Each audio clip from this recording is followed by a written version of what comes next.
अवधेश भैया जिंदाबाद जिंदाबाद जिंदाबाद अवधेश भैया जिंदाबाद जिंदाबाद जिंदाबाद रूपस महाजी पंचायत की जनता जिंदाबाद जिंदाबाद जिंदाबाद रूपस महाजी पंचायत की जनता जिंदाबाद जिंदाबाद जिंदाबाद।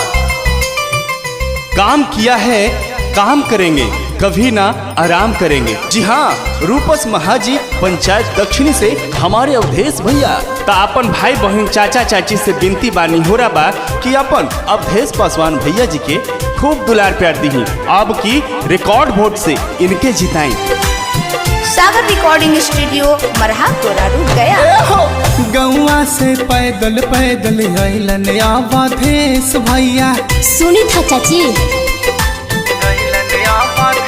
हाँ हाँ, गौआ से पैदल पैदल आइलन अवधेश भैया। इनको नाम न भूलाई हो, एहो पंचायत समिति बनाई हो। सुना पूरा पाना चाहे तमे न के ही चारा चाय, गली गली में बाटे सटल सगरी पर चाय। एह दीदी न के जीतई हो, एहो कबहू बात न भूलई हो। जी हाँ भैया, रूपस महाजी पंचायत दक्षिणी से हमारे अवधेश पासवान भैया जी जो वर्तमान प्रमुख हैं और ये पंचायत समिति से चुनाव लड़ रहे हैं। जी हाँ भैया, भारी मतों से विजयी बनाएं और भैया जी को पंचायत समिति बनाएं। बिल्कुल बाबू बिल्कुल, आपकी हमार वोट और सपोर्ट दोनों है। नीक बेचारे चाची इनकर बाटे पंचायत समिति से खाड़ हो। ये दादा सुनी था ना, और इनके जितावे के बा। बिल्कुल मैया बिल्कुल। ए हो गरीब के सेवा करिए, झूठ के खिलाफ लड़िए, नेताई हवे ईमानदार हो।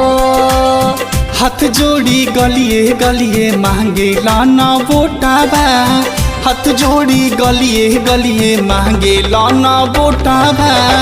अब की न के जीतई हो, एहो इनको नाम न भूलाई हो, एहो पंचायत समिति बनाई हो। एहो कबहू बात न भूलई हो।